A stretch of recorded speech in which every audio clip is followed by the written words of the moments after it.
Right, guys, this is going to be a fairly long video, I think, and it is going to start off a very negative light, sadly. But it's something that we've kept to ourselves. We don't really post much negative stuff on the page. We don't like to add to any kind of negativity that's in the area. Which there's a fair bit of, sadly. But it has got to a point now where we've got to say something. Just to preface this is hatred that we've been dealing with. By the way, anyone who knows the shop, anyone who comes in there regularly and has talks with us and just comes in for a coffee or whatever, you all pretty much know about this hatred we get. So this isn't going to be very new for you guys. But we tend to just keep it out of business, out of sight. We ignore it. We don't bite back, no matter what these people say or think. So we just ignore it. But it's kind of intensifying all the time now. And enough's enough. We're coming out with this now. So this post that you see up here is a fraction of the hatred that we receive. This is a particularly insidious one. And it's by someone that we know very much, very well. He is, we're not going to name names. We're not going to say anything. This is the kind of preconceptions that people have had of us in the past. Some of them have changed their mind. Some of them still believe it. I don't care. We, as I said, we try and stay away from all this politics and all the bullshit that, if anyone is in the angling scene, possibly anywhere in the world, but certainly anywhere in the UK, I've had chats with suppliers. I mentioned about the toxicity and the hatred we received from day one. Well, from before day one, before we opened even. Lots of people making insinuations about who we were, what we were going to do, why we were doing it, leaping accusations about our intentions, and it's never stopped. As I said, it's actually just intensified. And this post here that we saw yesterday is where we're drawing the line now. We're not staying silent anymore. You're all going to know, basically, this is a small piece of what we get a lot, and it's happened for 2 years now. It did put me in a bit of a state at the start, and I'll go into that in a little bit. But it's such a weird, the situations we've encountered, the ones that have turned negative, they're just so hard to understand, so hard to wrap my head around. And most of the people involved are unwilling to communicate. We have tried communicating, but they made it very clear that communication is not something they're interested in. So we're not going to keep on bashing our head against that door. So we've stopped communicating. We've stopped communicating with them. I think a big problem with the fishing scene UK wide. This isn't an Anglesey problem. This is UK wide. I've heard it from so many people. So many people have left match angling because of the politics and the insidious behaviour of the few. And it is the few. It is the minority, thankfully. They're just very loud. I think a part of the problem with it all is that people stay silent. We've tried to stay silent. We've told customers, as I said, people come in the shop, people we know very well now, who are just genuine, lovely people who just want to fish, funnily enough. We've mentioned about the stuff that we've had thrown at us. So a lot of people, a few people understand what's going on here. The stuff that's written here, I'm going to clear some of it up because it seems that some people have these absolutely, completely wrong, misconceptions, or they've been whispered in ear by other anglers who seek only to spread malice. I don't know. Anyway, I just want to clear a few things up. Pretty much everything on there is just wrong.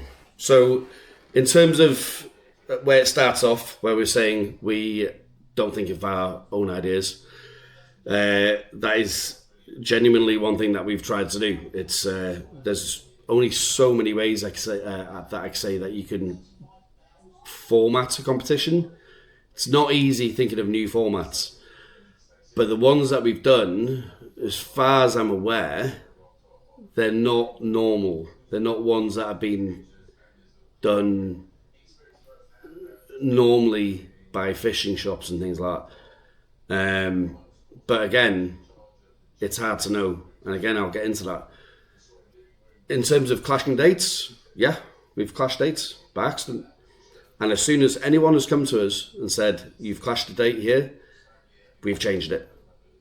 Always. We always have and we always will. So that's, for me, this whole clashing of dates thing is a complete non-issue, because if you take away any kind of ill intent from putting on, say if we were actually targeting someone else's event with a date that's the same as ours, it does no one no good. We will get less people on our competitions if we do that. It doesn't make any sense. It just doesn't make sense. None of it does. So why we would even do that is just beyond my imagination. What you're thinking is the purpose behind that. And as I said, anytime anyone has come up to us and said, our date's on there, you've got it on the same date, we've changed it. We always have, and we always will. And we haven't argued about it. We haven't pissed and moaned. We have just changed the date. It's as simple as that. Communication is key. And that leads me into what is actually part of the problem. So, as I said, when we tried to talk with individuals about dates and, competition formats and stuff like that, we were made very clear by these people that they did not want to communicate with us. They made it very clear to us.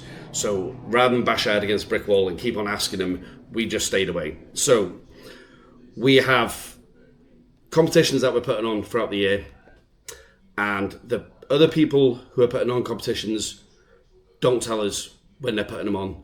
They don't communicate. They don't tell us if we have matched the date, and they expect us to not clash. I'm like, I don't know how to do that. It's communication's always key, and there is no communication. For lack of trying. It's like we've tried to communicate. So I'm not calling them out for not communicating. I'm just saying that if we don't know when their dates are, then we don't know when to not clash. That's it. That's all we have to say about that. The person he mentions on the day of the competition, we have never sponsored. He is someone who enjoyed coming to the shop, and he is someone who partook in our competitions.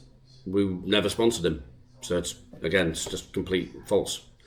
We didn't know that he had that certain things were going on. We were getting whispers about it on the day, and so we had to look into it. Now, it would be incredibly stupid of us to act on whispers. You can't do that. You could lead yourself into hot water there. We dealt with it, I think, in a really good way, in the way it should have been dealt.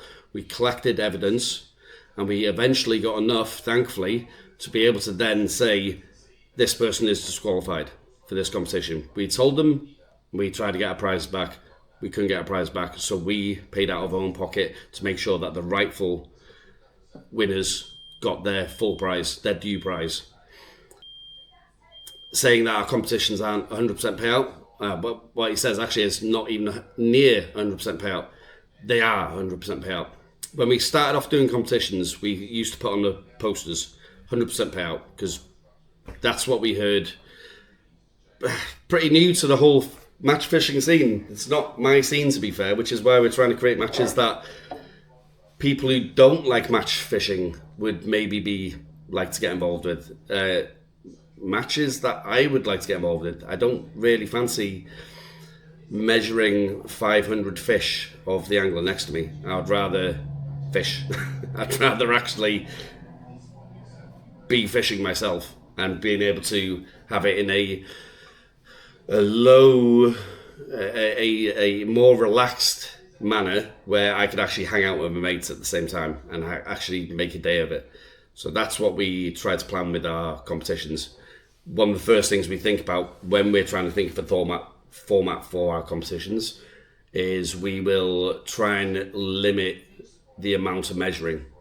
That's the first thing, is that the less we can measure in the competition, the better.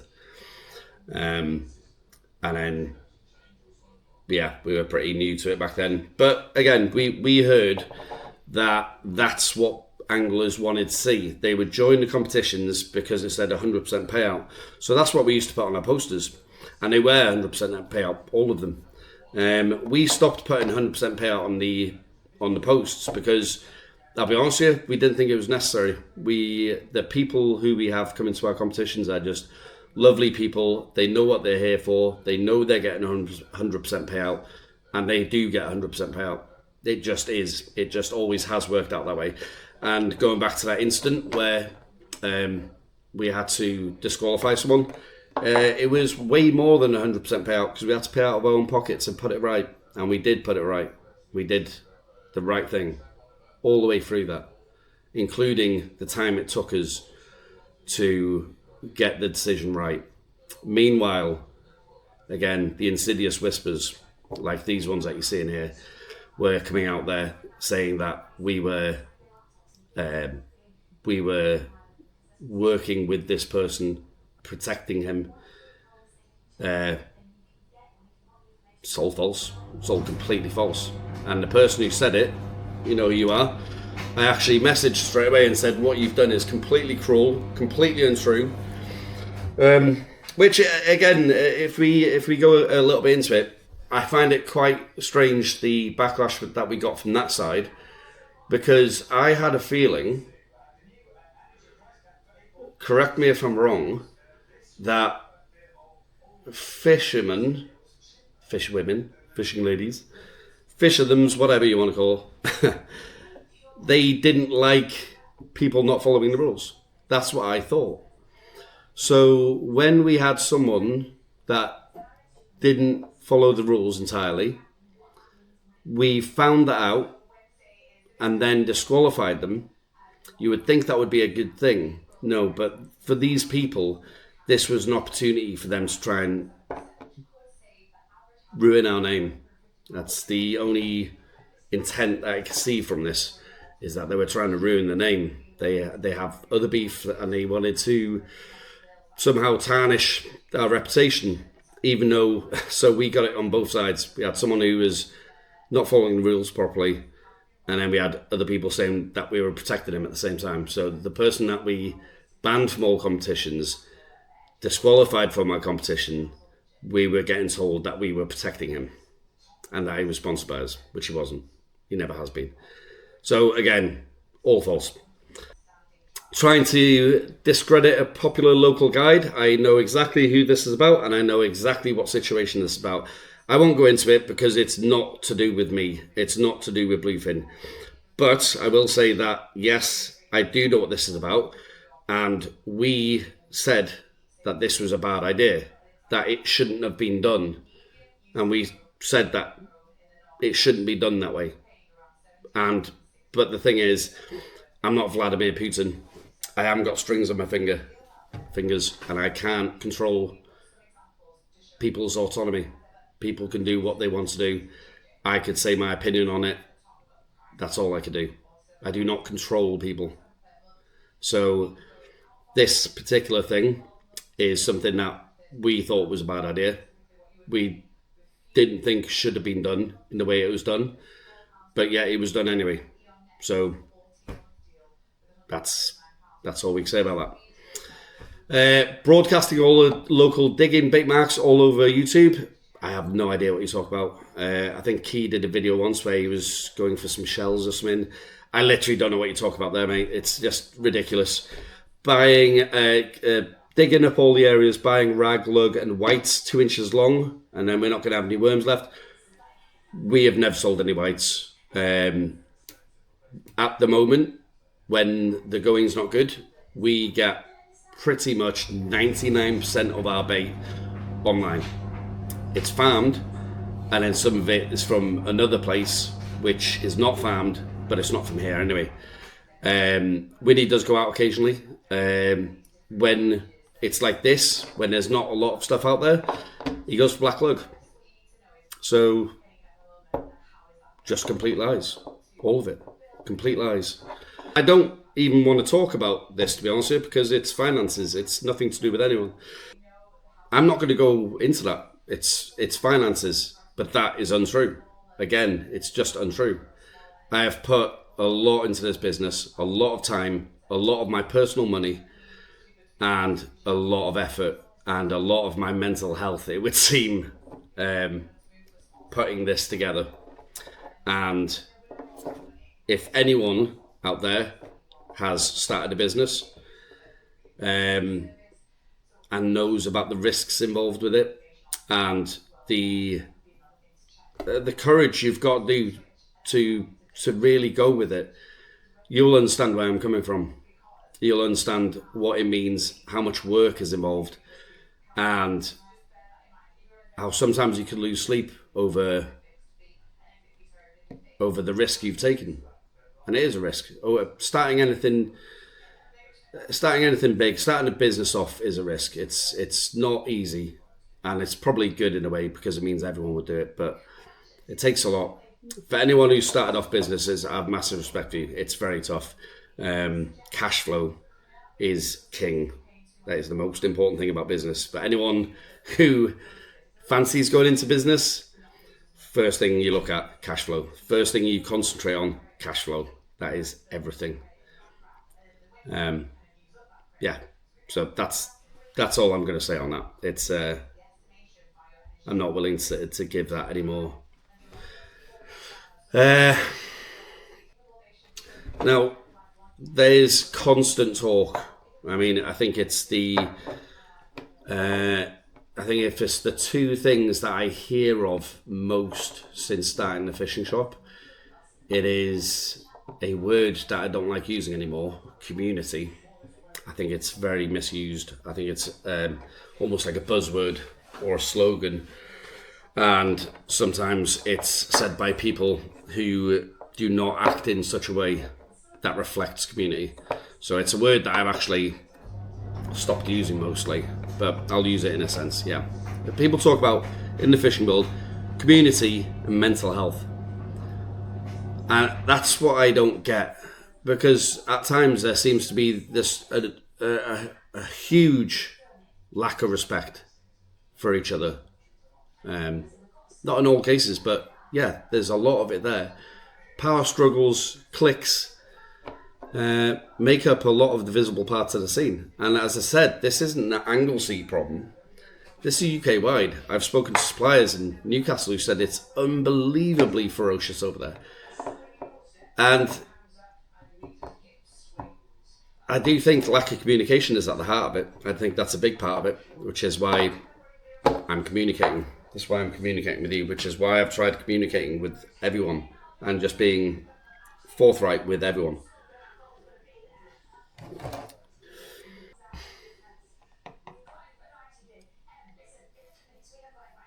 And this isn't just in the fishing world, it's in all aspects, but I don't think I've ever been part of a scene that is so jarring. It's amazing. It was a proper culture shock when we opened up, and still it's so hard to get my head around.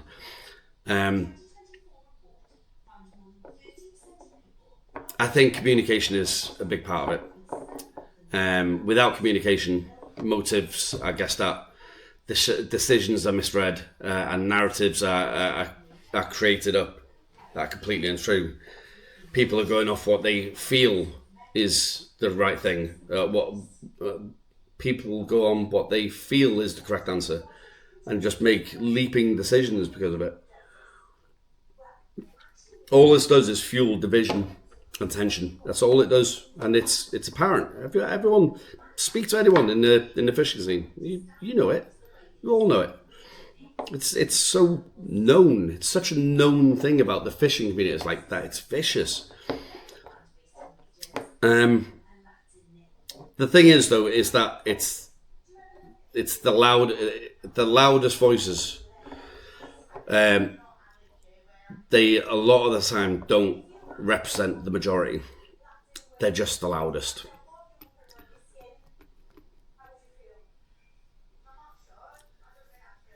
I think I speak, and again, a lot of these people would echo me in saying that most anglers just want to enjoy fishing. They want to clear their heads. They want their mental space.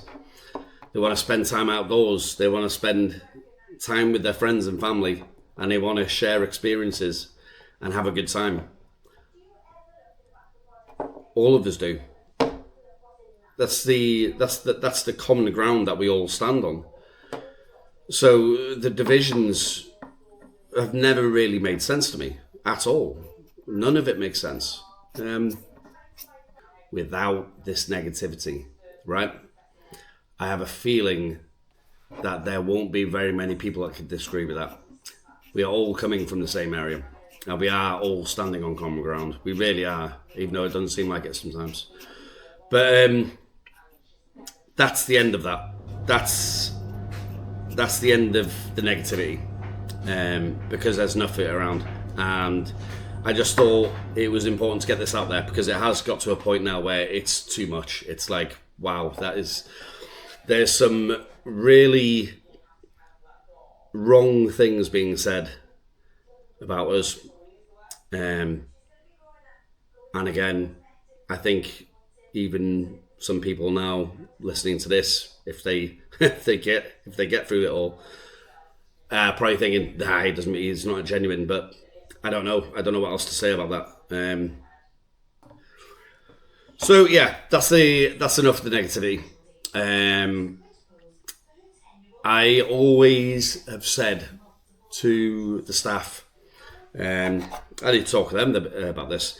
Every time something negative happens, I always, in my head, the way it works, I'm just like, right, I just want to do some positive now. Funnily enough, the Blufin Academy was kind of stalling a bit. We had the idea for quite a long time, and it wasn't going forward. We were busy, competitions, running a shop. I mean, running a fishing shop is hard. Not going to lie, very tough. There's a huge amount of work that goes into it. Anyone who runs a fish shop, you can attest that. So it kind of it was stagnating a bit, the Blufin Academy. And then some particularly crappy things were said online, again. So that kind of spurred on the Blufin Academy, where when something negative happens to me, my brain wants to do a positive immediately from it. For better or worse, that's the way I like to deal with negativity. So just to preface this as well, we are not looking to be accepted into anyone's circle. We're not trying to force our way into existing bubbles. We just don't believe that bitterness is needed, and I don't think it helps anyone. We'd rather focus our energy on something constructive instead. So, the Anglesey Open, we got that idea. I think it was Key's idea, actually. He wanted to do something big like the EOBC. He went there last year, and he just absolutely inspired by the atmosphere and the sense of the occasion. He just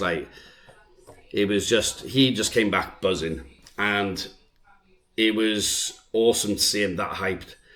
We were just thinking, well, why can't Anglesey have something like that? So what if Anglesey and North Wales had something like that of our own? Something big, something that over time could grow into a major event, maybe even one recognised around the UK. Anglesey is an amazing place to fish. The diversity here is amazing. It's something that I'm just learning myself, even though I've fished all my life. I'm learning how amazing this island is to fish and what's out there. And yeah, we're in a really amazing spot here with so many good venues.